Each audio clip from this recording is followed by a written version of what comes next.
बेहतर से बेहतर की तलाश करें, मिल जाए नदी तो समंदर की तलाश करें, टूट जाते हैं शीशे पत्थर की चोट से, पत्थर टूट जाए ऐसा शीशा तलाश करें। जय हिंद सभी साथियों को प्यार भरा नमस्कार। मैं आपका होस्ट एंड दोस्त अजय कुमार आज आपका दिल से GK by Ajay sir channel पर स्वागत करता हूं। हम जो है वो पढ़ रहे थे, गुरुजी क्या पढ़ रहे थे, आरपीएससी आरओ और ईओ के लिए, आरपीएससी आरओ और ईओ के लिए जो है वो पेपर में सीधे प्रश्न की मूल मंत्र सीरीज। इस मूल मंत्र सीरीज का आज भाग नंबर जो है वो 6 है। ये जो डेली करंट अफेयर हम कर रहे हैं इसकी क्लास का टाइम सुबह 6 बजे होता है। अब मैं आपको फिर बार बार कह रहा हूँ कि जरूरी नहीं है कि सुबह 6 बजे, देखो आपको दिन में जो भी टाइम मिलता है उसमें आप 2 की स्पीड वगैरह कैसे ना कैसे 10% है, इनको एक बार रिवीजन कर लिया करो, एग्जाम में फायदा बहुत मिलेगा। ये क्रोनोलॉजी जो है मैं आपको पूरी करवा रहा हूँ, ठीक है दोस्त। आइए आज का जो पहला प्रश्न है वो ये है, ध्यान से पढ़ना प्रश्न को, जल्दबाजी मत करना। किस शहर को स्वच्छ सर्वेक्षण पुरस्कार 2022 में बेस्ट गंगा टाउन, अब बेस्ट गंगा टाउन के अंदर 2 अवार्ड मिले हैं। एक अवार्ड उसको मिला है जिसकी आबादी 1 लाख से अधिक है, यानी 2 शहरों को मिला है। कौन सा अवार्ड? Best Ganga award. मैं यहां लिख देता हूं, best Ganga award, sorry best Ganga town. कितने शहरों को मिला है? 2 शहरों को। बेस्ट गंगा टाउन 2 शहर हैं जिसमें एक की आबादी है 1 लाख से अधिक और एक की जो आबादी है वो है 1 लाख से कम, 1 लाख से कम। अब मेरी बात एक ध्यान से सुनना, यहां पर क्या प्रश्न पूछा आपको यहां पर जो प्रश्न पूछा है मेरे दोस्त मेरे भाई वो ये पूछा है कि किस शहर को स्वच्छ सर्वेक्षण पुरस्कार 2022 बेस्ट गंगा टाउन, 1 लाख से अधिक आबादी वाला शहर कौन सा है? 1 लाख से जो अधिक आबादी वाला शहर है उसका नाम है हरिद्वार। क्या नाम है? हरिद्वार। अब वो इंदौर वाला क्या सिस्टम आता है वो भी समझाऊंगा, सुनना ध्यान से। अगर पूछे 1 लाख से कम आबादी वाला जो है उसका नाम है बिजनौर। क्या नाम है? बिजनौर। तो याद रखना, बेस्ट गंगा टाउन में 1 लाख से अधिक आबादी का जो अवार्ड मिला है स्वच्छता का वो तो मिला हरिद्वार को, और जो 1 लाख से कम का मिला है वो किसे मिला है? बिजनौर को। बिल्कुल समझ में आ गई। अब आपने इसी के तहत एक नाम सुना होगा, इंदौर। इंदौर इंदौर कहां पड़ता है? मध्य प्रदेश। अगर सीधा प्रश्न आए सिंपल, गुरुजी क्या प्रश्न कि स्वच्छ सर्वेक्षण पुरस्कार किसे मिला है, सीधा आ जाए, ऐसे ना आए बेस्ट गंगा टाउन, ऐसे ना आए, सीधा आ जाए। क्या आ जाए कि स्वच्छ सर्वेक्षण पुरस्कार। इसको लगातार 6 बार मिल चुका है। लगातार कितनी बार मेरे भाई? 6 बार। तो 6 बार जो मिला है स्वच्छ शहर का अवार्ड वो किसे मिला है? इंदौर को। ठीक है, तो अब बताओ इसमें क्या पूछा है? 1 लाख से अधिक आबादी का, और 1 लाख से जो अधिक आबादी का है वो राइट उत्तर हो जाएगा हरिद्वार। हरिद्वार जो है वह गंगा नदी के किनारे भारत के उत्तराखंड राज्य के अंदर स्थित है। और आपको यह बता दो जानकारी के लिए कि गंगा जो नदी है, गंगा नदी वो मैदानी भाग में कहाँ प्रवेश होती है? वो हरिद्वार के अंदर ही मैदानी भाग में प्रवेश होती है। इससे पहले वो नदी पर्वतों के अंदर बहती हुई आती है। आइए नेक्स्ट प्रश्न की ओर। दूसरा जो प्रश्न है वो ये है, 30 सितंबर 2022 को राज्यपाल कलराज मिश्र द्वारा विभिन्न सर्च कमेटियों की सिफारिश पर राज्य सरकार के परामर्श से 8 विश्वविद्यालयों में कुलपतियों की नियुक्ति की गई है।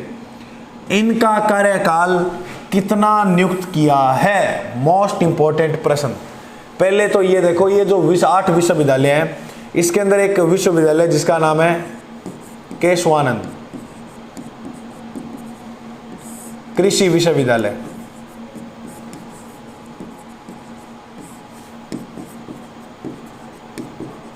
इसमें ज्यादा इंपॉर्टेंट ये है, प्रश्न ये आया हुआ एग्जाम में कि केशवानंद कृषि विश्वविद्यालय जो है वो राजस्थान के कौन से जिले के अंदर है। अगर मैं इनकी आयु की बात बताऊं कुलपतियों की, तो वो की है 3 वर्ष या 70 वर्ष में से जो भी पहले हो। गुरुजी इस बात को हम समझे नहीं, 3 वर्ष 70 वर्ष में कैसे पहले हो। देखो मान लो कोई व्यक्ति जो है वो ऐसे मानो 50 साल की उम्र में यहाँ पर जो है वो कुलपति बना, तो 3 साल जोड़ो इसमें कितना बन गया 53 साल। 53 साल के अंदर उसको पद से हटा दिया जाएगा। कोई व्यक्ति जो है वो 68 साल की उम्र में बनता है तो उसको फिर कब हटा देंगे, तो उसको 70 तक लिखा हुआ ना, ये लिखा हुआ 70, फिर उसको 70 में हटा देंगे। तो अब कितना कार्यकाल किया 2 वर्ष। कहने का मतलब 70 साल पहले हो जाए या ये 3 साल पहले हो जाए, जो भी पहले हो गया उसमें उनको जो है वो पद से हटा दिया जाएगा। ये बिल्कुल बात आपको सिंपल सी उम्मीद करूंगा मैं समझ में आई। ठीक है, इसके जो कुलपति नियुक्त किए गए हैं, इसके कुलपति उनका नाम है, इनके जो कुलपति उनका नाम है अशोक कुमार। क्या नाम है मेरे भाई, अशोक कुमार। याद रखना, भूलना मत इस बात को। ठीक है भाई, याद हो जाएगी ये बात, बिल्कुल गुरुजी ये बात याद हो जाएगी। तो अशोक कुमार को स्वामी केशवानंद विश्वविद्यालय का क्या किया गया, इसको अरुण कुमार, सॉरी अशोक नहीं अरुण कुमार है, 1 मिनट दोस्त, सॉरी क्या नाम है इसका, अरुण कुमार।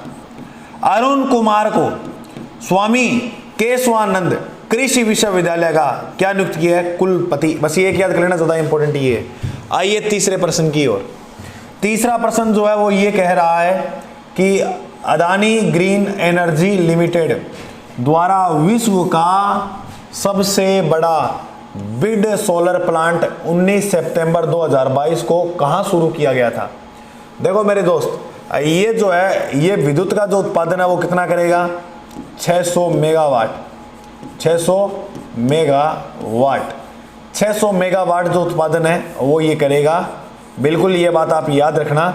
और ये राजस्थान के कौन से जिले में स्थापित है, तो जैसलमेर जो जिला है राजस्थान का, जो राजस्थान का क्षेत्रफल की दृष्टि से सबसे बड़ा जिला है, उसके अंदर जो है वह यह विश्व का सबसे बड़ा विंड सोलर प्लांट जो है वो यहाँ पर शुरू किया गया है। इस बात को आप ध्यान में रखना, मोस्ट इंपोर्टेंट है, याद कर लेना। उत्पादन क्षमता भी बिल्कुल याद रखना कितनी है, जो है वो 600 मेगावाट। अब जो आपके सामने इंपॉर्टेंट प्रश्न आ रहा है, बहुत ज्यादा इंपॉर्टेंट है एग्जाम की दृष्टि से। ये देखिएगा प्रश्न क्या है, न्यायमूर्ति पंकज मित्तल, क्या नाम लिखा हुआ है, पंकज मित्तल, राजस्थान के उच्च न्यायालय के कौन से नए मुख्य न्यायाधीश नियुक्त किए गए। बिल्कुल बहुत अच्छा प्रश्न है। इनको देखो, हाईकोर्ट जो है, हाई कोर्ट के जो मुख्य न्यायाधीश होते हैं, मुख्य न्यायाधीश, इनको शपथ जो है, शपथ वो कौन दिलाते हैं, तो वो दिलाते हैं राज्यपाल। शपथ कौन दिलाते हैं, राज्यपाल। और राजस्थान के जो राज्यपाल हैं उनका नाम क्या है, उनका नाम है गुरुजी कलराज मिश्र। तो कलराज मिश्र द्वारा इनको क्या दिलाई गई, शपथ। यह 40वें नंबर के, कितने नंबर के, 40वें नंबर के मुख्य न्यायाधीश है।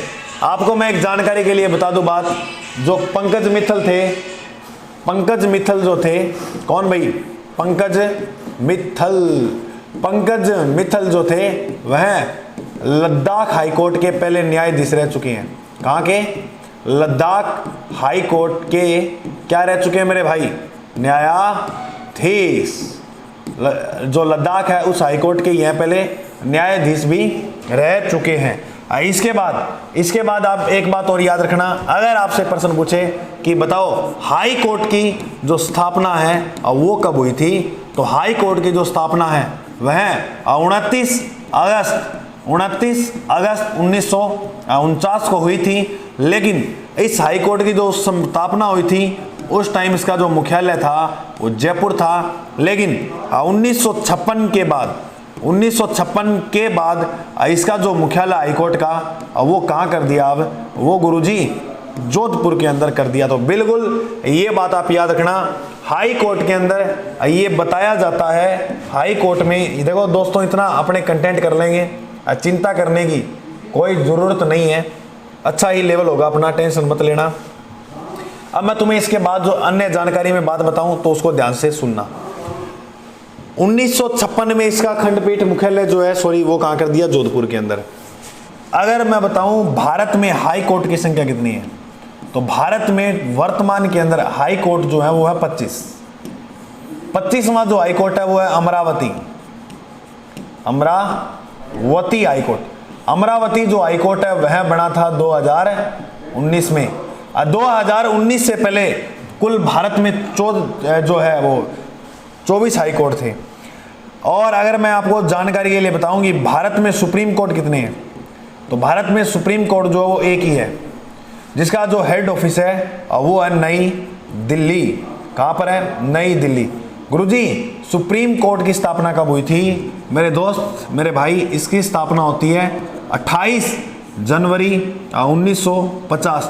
गर्दा उड़ा देंगे आप, सुनना ध्यान से। और इसके अंदर ये बताया गया है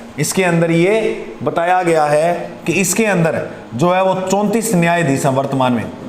कितने न्यायाधीश है? 34। और एक जो है वो मुख्य न्यायाधीश है, मुख्य न्यायाधीश। ये बात तुम मेरे दोस्त याद रखना। और एक जो मुख्य न्यायाधीश है उसका नाम है वाई.वी. चंद्रचूड़, जो 50वें नंबर के मुख्य न्यायाधीश हैं भारत के। बिल्कुल आपको ये बात याद रह जाएगी, बिल्कुल रह जाएगी। अभी ये बताया गया कि राजस्थान जो हाई कोर्ट है, मैं इसको छोटा करके थोड़ा लिख दूं, बात ऐड कर देते हैं यहाँ, इसको थोड़ा जो है वो इधर कर देते हैं। अच्छा ये इधर हो जाएगा, चलो कोई बात नहीं है, मैं वैसे लिख देता हूँ यहाँ ऊपर की ओर। ये मेरे बात ध्यान से सुना। राजस्थान हाई कोर्ट में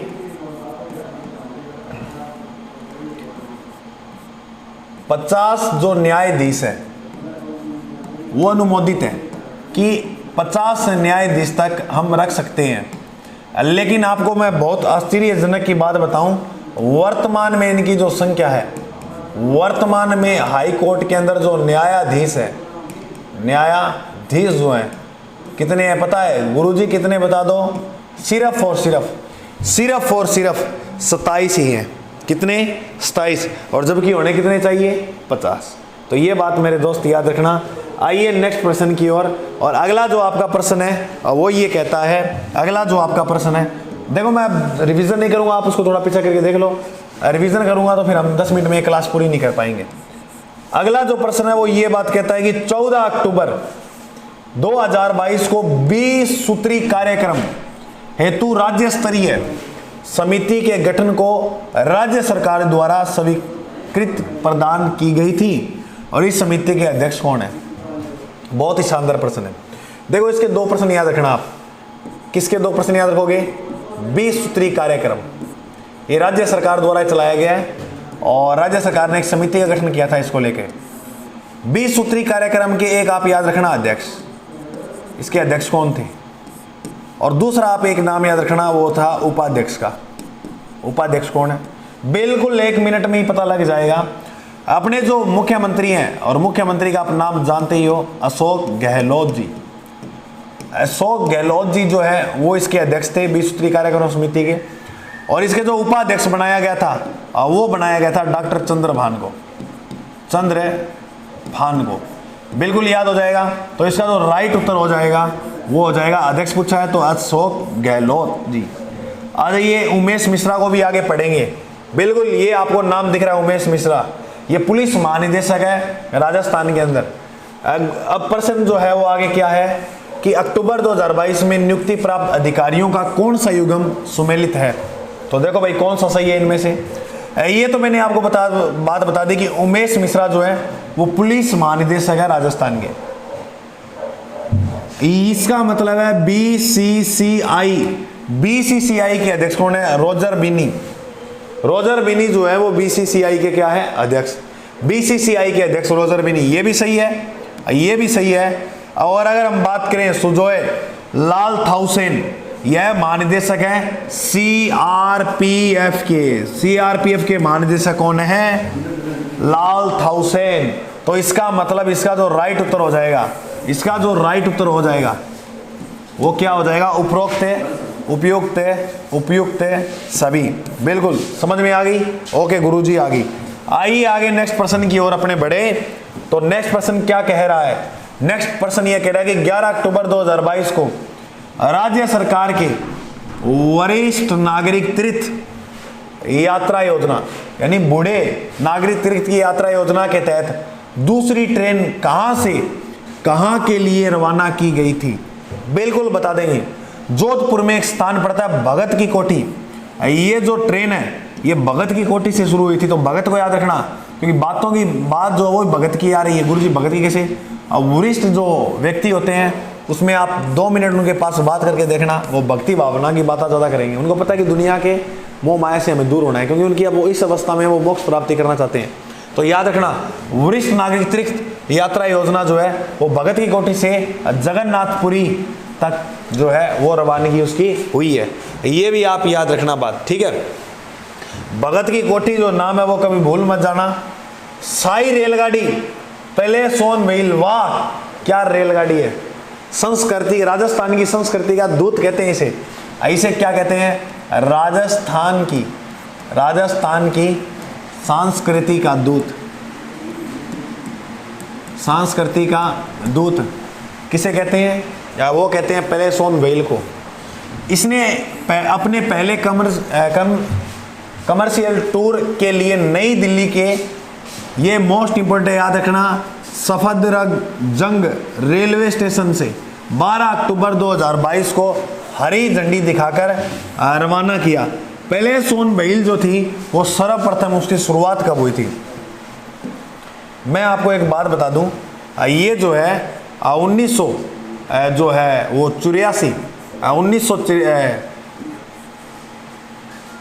1982 के अंदर इसकी क्या होती है? शुरुआत। 1982 में ये क्या हुई थी? शुरू। इस बात को आप ध्यान में रखना कि ये जो रेल है, ये जो ट्रेन है, उसकी शुरुआत जो है वो कब हुई थी? गुरुजी इसकी शुरुआत है 1982।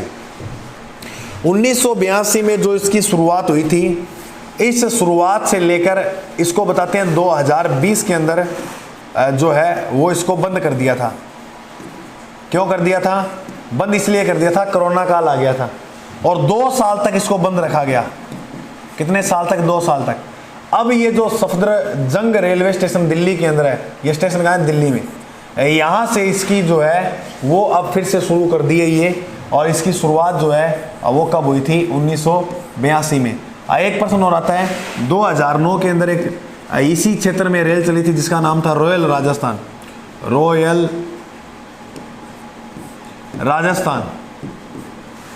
राजस्थान 2009 में चली थी। यह राजस्थान की सबसे महंगी और लग्जरी रेल थी।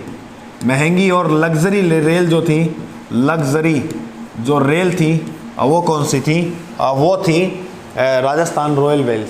ठीक है, याद रखना इस बात को। उसके बाद जो हम नेक्स्ट प्रश्न की बात करें, नेक्स्ट प्रश्न आपका ये कह रहा है कि 36वें राष्ट्रीय खेलों में राजस्थान का पदक तालिका में कौन सा स्थान रहा है?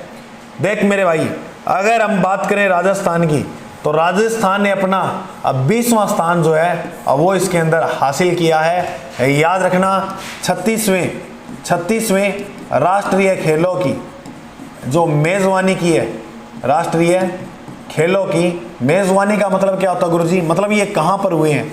जो इसकी मेजबानी की है वो की है गुजरात ने। तो इसकी मेजबानी कहाँ पर हुई है? गुजरात में।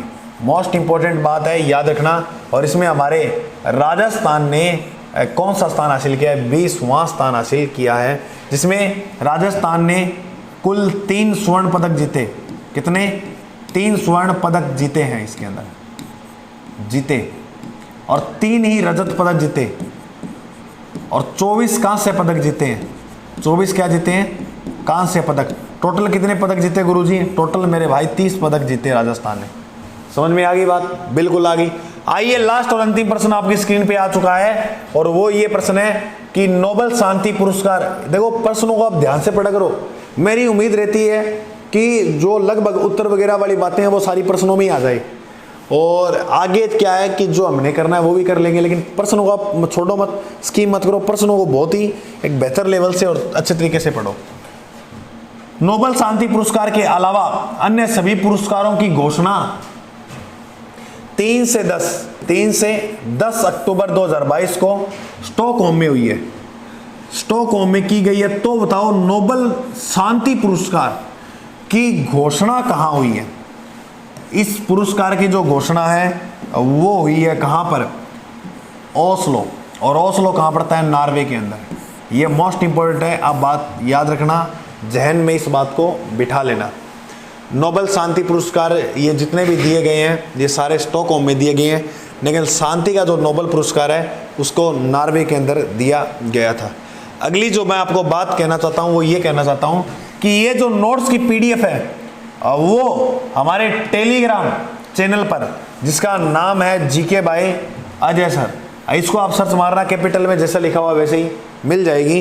बाकी क्लास देखने के लिए बहुत बहुत थैंक यू। ROU एस्पिरेंट, बाकी अन्य जो देखते हैं उसका भी बहुत बहुत दिल की गहराइयों से आभार। बहुत प्रेम दिया आपने चैनल को और एक अच्छा स्कोर पे जा रहा है अपना चैनल, इसके आपका दिल से शुक्रिया।